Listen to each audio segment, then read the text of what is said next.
Hi guys, and welcome back to my channel.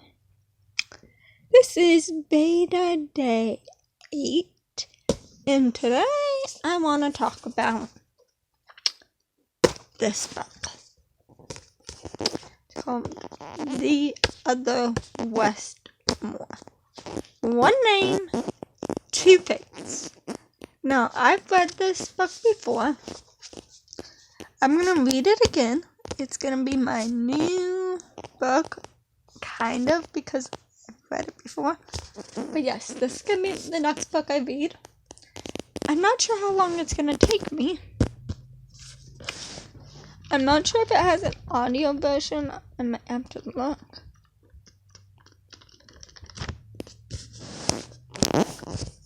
But I'm going to read you what's on the back of the book for today's video. The chilling truth is that his story could have been mine. The tragedy is that my story could have been his. Dun, dun, dun.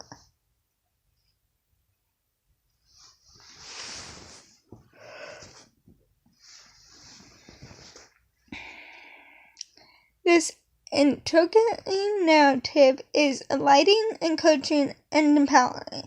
Read these words, absorb their meanings, and create your own path to act and leave a legacy. Two kids named Westmore were born blocks apart within a year of each other. Both grew up fatherless in a similar Baltimore neighborhoods and had difficulty childhoods. Both hung out on street corners with their crews. Both ran into trouble with the police. How then did one grow up to be Rhodes Scholar, declared veteran, White House fellow, and business leader, while the other ended up a convicted murderer serving a life sentence? Dun, dun, dun. Westmore, the author of this fascinating book, sets out to answer this profound question in alternating narratives that take readers from heart-wrenching loss to moments of surprising redemption. The Other Westmore tells the story of a generation of boys trying to find their way in the hostile world. And this book, I looked it up, is non-fiction. There are pictures, as you can see, in black and white. There are pictures throughout the book.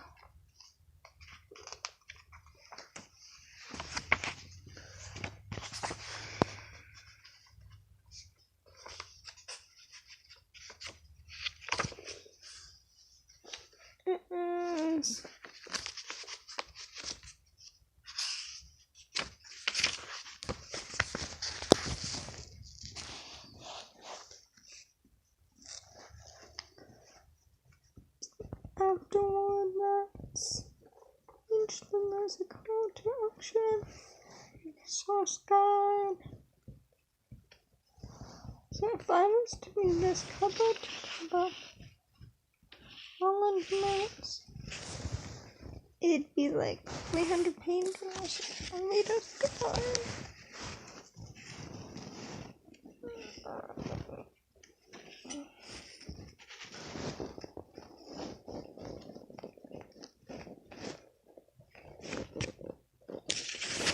About the author. Westmore is a Rhodes Scholar and a combat veteran of Afghanistan. As a White House fellow, he worked as a special assistant to Secretary Condoleezza Rice at State Department. He was featured speaker at the 2008 Democratic National Convention. Was named Ebony Magazine Top 30 Leaders Under 30, 2007, and most recently was debuted one of the Top Young Business Leaders in New York by Creighton, New York Business. He works in New York City. Anything else? Let's see here. This book.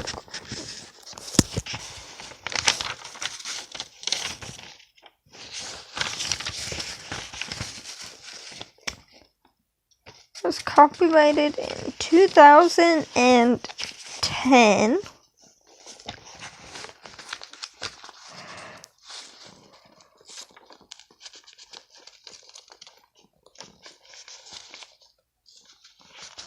I'm going to read a little bit of the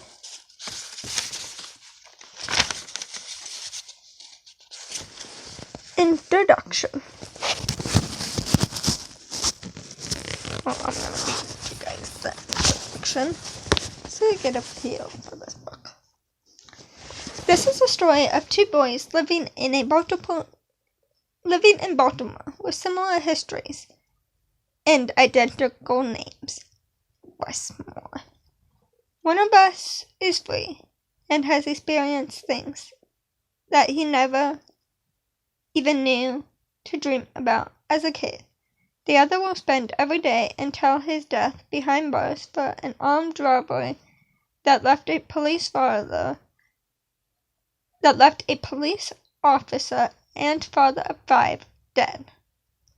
The chilling truth is that this story could have been mine. The tragedy is that my story could have been his. Our stories are obviously specific to our two lives. I hope they will illuminate the crucial inflection points in every life, the sudden moments of decision where our paths diverge and our fates are sealed. It's unsettling to know how little separates each of us from another's life altogether. In the late 2000s, the Baltimore Sun published a short article with the heading, "Local Graduate Named Rhodite Scholar." It was about me.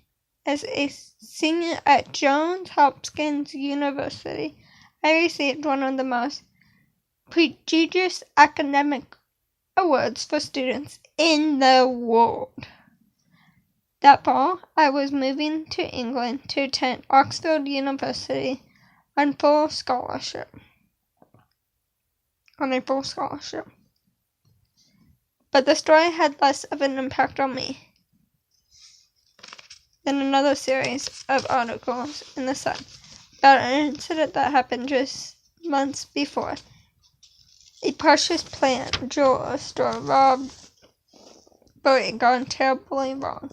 The store's security guard, an off-duty police officer named Bruce Proper, was shot and killed after he pursued the armed man into the store parking lot. A massive and highly publicized manhunt for the perpetrators ensued. 12 days later, it ended. The last 2 suspects were apprehended in a house in Philadelphia by daunting Philox, a police and federal agents. The articles indicated that the shooter, Richard Antonio Moore, would likely receive the death penalty. The sentence would be similarly served for his younger brother, who was also arrested and charged. In eerie coincidence, the younger brother's name was the same as mine.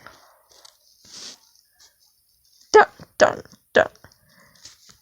2 years after I returned from Oxford, I was still thinking about the story. I couldn't let it go. If you ask me why, I couldn't have told you exactly. I was struck by the fictional similarities between us.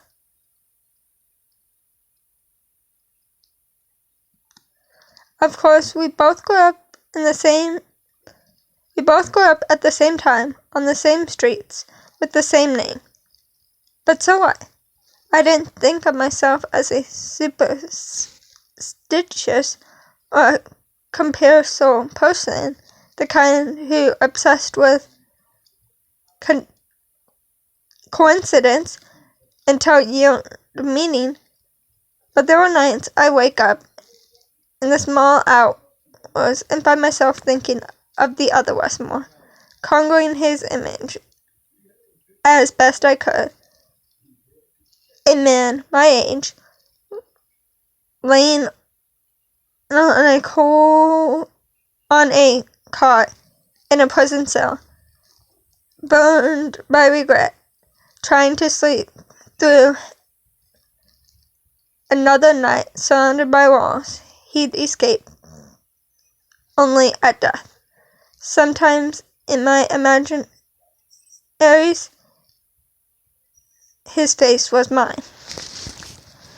There is an opening line of John Edward William Brilliant, Brothers and Keepers, about the day he found out about his own brother was on the run from police for armed robbery. This distance I put between my brother's world and mine suddenly collapsed.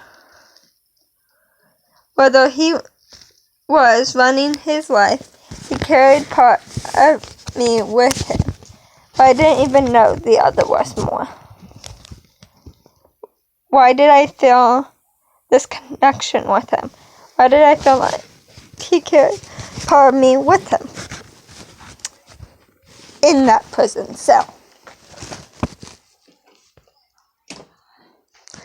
I worried that I was just being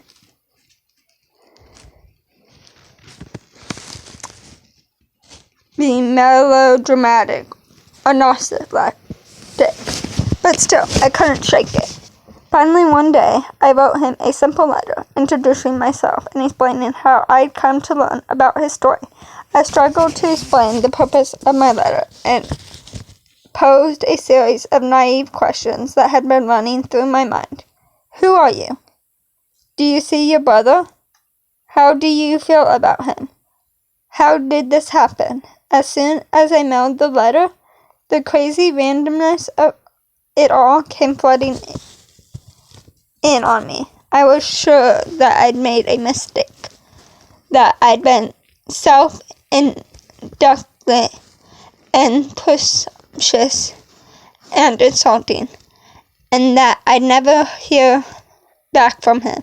A month later, I was surprised to find an envelope in my mailbox, stamped with a postmark from the Jessup Correctional Institution in Maryland.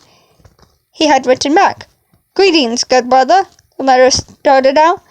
"I send salutations of peace and prayers and blessings and guidance to you for posing these questions, which I'm going to answer inshallah. With that, I will begin with the first question. Posted ...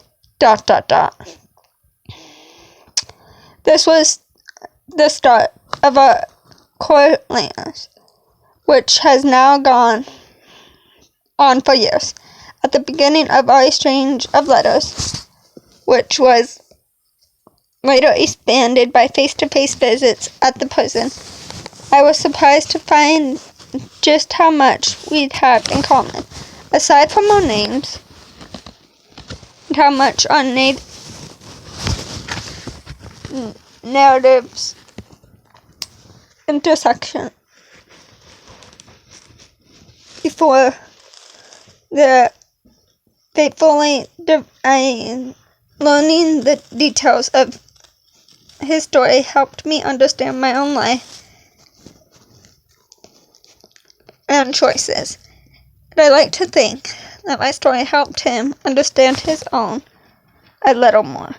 But the real discovery was that our two stories together helped me untangle some of the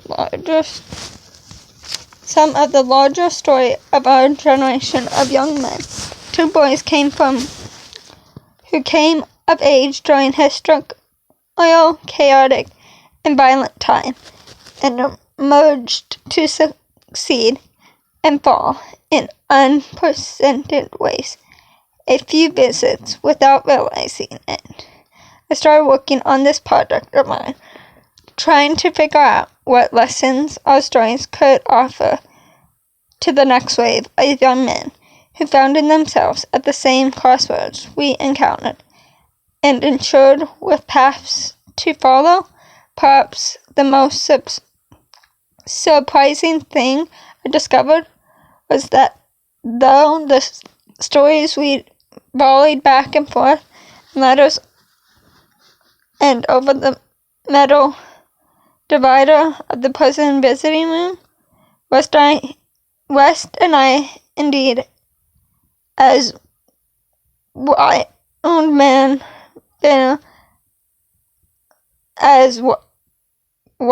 men wrote, collapse the distance between our worlds.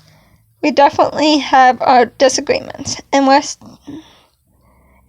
it should never be forgotten, is in prison for his participation in a heinous crime.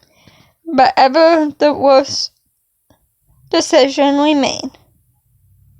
make, don't necessarily remove us from the circle of humanity. West desired to participate in this book as a way to help others learn from his story and choose a different way. Is proof of that. To write this book, I conducted hundreds of hours of interviews with Wes and his friends and family, as well as my friends and family. The stories you will read are rendered from my own memory and the best memories of those we grew up with, lived with, and learned from. I engage in extensive historical research and interviewed teachers and drug dealers, police officers, and lawyers to make sure I got the facts and the feel right. Some names have been changed to protect people's identities and the quiet lives they now choose to lead. A few characters are composites, but all of the stories are painstakingly real. The book is broken up into 8 chapters, corresponding to 8 years, that had a decisive impact on our respective life. The 3 parts represent the 3 major phases in our coming of age. Opening each of the parts is a short snippet of conversation between Wes and me in the prison visitor's room. It was very important to me that we return again and again to that visiting room, in between space where the inside and outside me. I don't want readers to ever forget the high stakes of these stories, and all of our stories. That life and death, freedom and bondage, hang in the balance of every action we take. The book also features a research guide listing more than 200 Elevate organizations that young readers, their caregivers, and everyone who wants help can use as a tool for creating positive change. One of the true joys of this project has been learning about and creating bonds with some of the organizations that are on the front lines of serving our nation's youth. It is my sincere hope that this book does not come across as self-congratulation or self-explanation. Can't pronounce these big words. Most importantly, it's not meant in any way to provide excuses for the events of the fateful day, February 7th, 2000. Let me be clear. The only victims that day were Sergeant Bruce Padro and his family. Whether this book will use our 2 lives as a way of thinking about choices and accountability, not just for each of us as individuals, but for all of us as society. This book is meant to show how for those of us who live in the most prestigious places in the country, our distance can be determined by a single stumble down the wrong path, one tentative step down the right one. This is our story. Dun dun dun! So, that's just the introduction to this book, and with reading the back, and about the author, this video is already over 20 minutes long. So I hope you all enjoyed it. If you did, please give it a big thumbs up. Comment down below a friendly comment. Subscribe to my channel if you are new. Click that notification button. Share my videos with your friends, family, and anyone who you think may enjoy it. And I will see you all in my next video. Bye!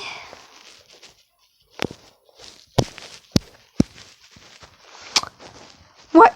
You thought I was gone? Well, guess what? I'm back. But not for long. Adios. Bye!